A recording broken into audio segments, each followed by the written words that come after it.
Hi, I'm Wendy from Shiny Happy World, and this is the new Luna Moth applique pattern. Here's how to make it. All right, this is the video showing how to assemble the Luna Moth pattern if you are using a light box. It's also showing you how to use the Luna Moth pattern to make a butterfly. So, first I'm going to show you my light box setup. I've got quite a stack here. At the bottom I've got my light box turned as bright as it'll go. Then I have a tempered glass cutting board. You do not need that. I use it because I like to iron right on top of my light box because my ironing board is on the other side of the house from the closet where I record videos. So I want to record it right here, and that protects my light box from the heat.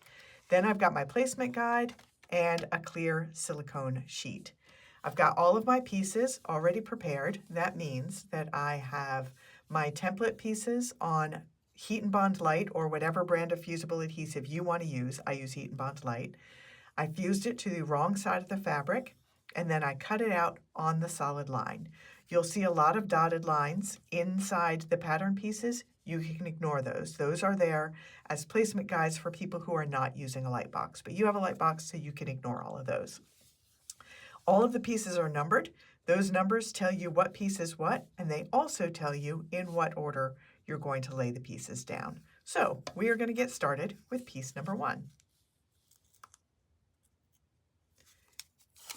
So, like I said, this is the Luna Moth pattern, and if you use traditional Luna Moth colors, it will look like a Luna Moth.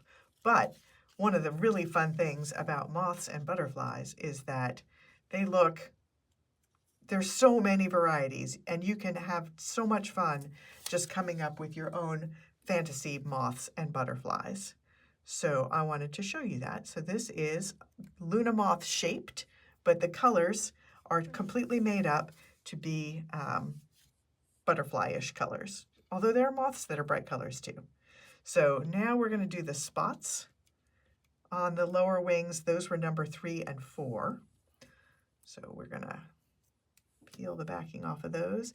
If you're having trouble seeing the spots through your fabric pieces, the fabric tends to kind of cup up a little bit, and that makes it hard to see. But if you just make contact between the layers, those lines will show through really well.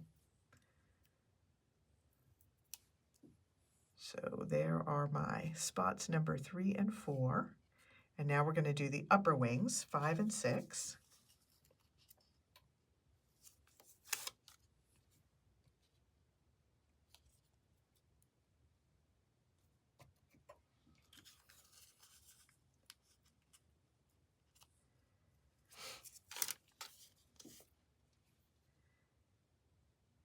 And you can see that these fabrics are very nearly the same color. That's because I designed them that way.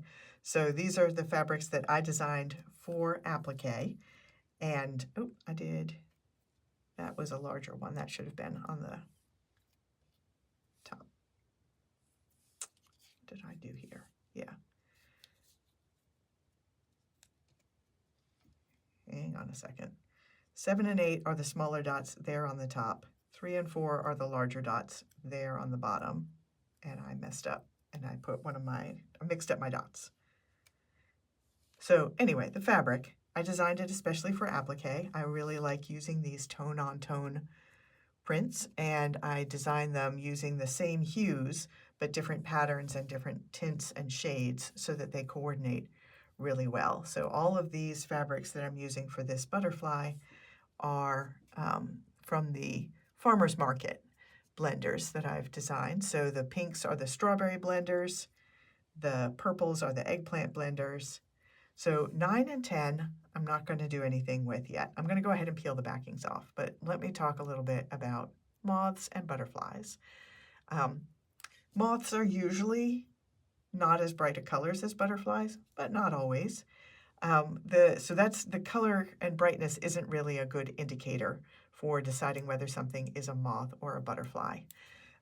When at rest, butterflies usually have their wings spread flat like this, where moths have them flat. Butterflies tend to rest with their wings up and together, but they both have their wings sometimes open and sometimes closed, so that's not a great indicator. Moths tend to have chunkier bodies, which we're going to see here, but they also have feathery antennae, but butterflies have clubbed antennae. So you could draw a line for the antenna and then have what was the feather on the moths be the club on the end of the butterfly antenna. Moths also have just slender antennae that look like wires without any clubbing. So those are some ways to tell butterflies and moths apart. But what I'm going to do with this one, let's see, go ahead and put his body in place, number 11. That's from the corn blenders. So I'm going to ignore these guys for now. After I get it fused down, I'll show you what I'm going to do with them. So we'll hang on to them for a second. I'll just put them to the side. But right now, all of this is lined up, and I'm going to fuse it in place just to tack all the pieces together. So this is going to be a really quick fuse.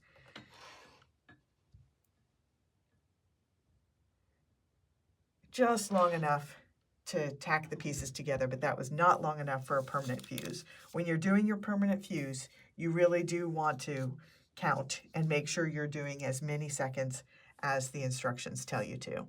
So I'm going to let that cool for just a second, and then we're going to put it on.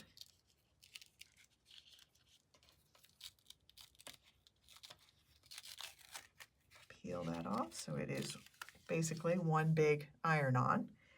And now I'm going to put my fabric down here.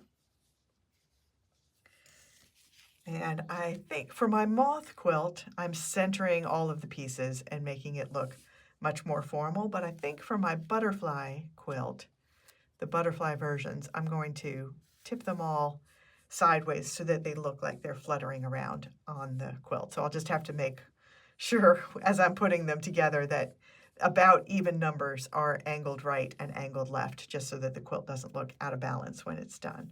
But that is pretty well centered in there. I like that. Now I'm going to do the final fuse, and I am going to count, and I'm going to fast forward through this because it's boring.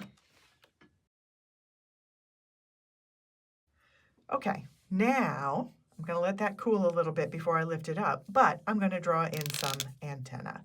So I know it's nervous-making to see me drawing with a permanent pen on my quilt block, but it's okay. And if they end up a little bit crooked, it's all right, because honestly, in nature, nothing is perfect. But that looks just like, imagine it's like you're drawing a big parentheses. There we go. We now have antennas, and I have a line that I can follow when I'm stitching, but I'm going to fuse these little, what were the feathery moth antennas, I'm going to fuse them down and turn them into clubbed butterfly antennas. So I'm going to do another fuse here. There we go. Now those are in place, and I'll do all of the stitching. I'll take this over to my sewing machine, do all of the outline stitching, and then I'll bring it back here and I'll show you the proper Luna Moth, this finished butterfly, and also one more block that I made that combines the pieces from the Luna Moth pattern and the elephant hawk moth pattern to create a whole new butterfly / moth. And that is one of the magical things that I'm doing with this. So I'm designing 10 different moth patterns and 10 different butterfly patterns. I'm doing the moths first. And when I get the 10 moths done, I will also release that as a bundle so you can get all 10 moth patterns for a discounted price. And then you'll be able to mix and match the pieces between them to create totally new and unique moths and butterflies. So this, though, is the butterfly color version of a Luna Moth. All right, here is my finished Luna Moth. This one is made in fairly realistic colors, but I also wanted to show you one that I made in not Luna Moth colors. So here I turned the Luna Moth pattern into a butterfly. So moths are mostly muted colors, not exclusively, and butterflies tend to be more bright colors, but the real difference here is that I took the feathery antenna and I made them into the clubs at the end of the butterfly antenna. Butterfly antenna tend to have a slender shaft and then a club at the end. And so all I did was pull those pieces out and add them to the antenna. But I wanted to show you one other block that I made. So this one is exactly the same as the Luna Moth except for pulling out those antennae, but this is a little different. So for this, I took some pieces from the Luna Moth pattern and some pieces from the Elephant Hawk Moth pattern, and I combined them together into a new, totally different fantasy moth. And I'm designing all of these moth patterns and a set of butterfly patterns that I'll be working on to be realistic versions of one specific species of moth or butterfly. Then you can also change the colors to make them whatever you want, but also I'm designing them so that all of the pieces are mix and matchable so that you can create completely new butterflies and moths. So this is one that is made a Franken moth, that is the wings from the Luna Moth and a body and some of the stripes from the Elephant Hawk Moth. So this is the new Luna Moth pattern. I'm Wendy from Shiny Happy World, and I will see you next time.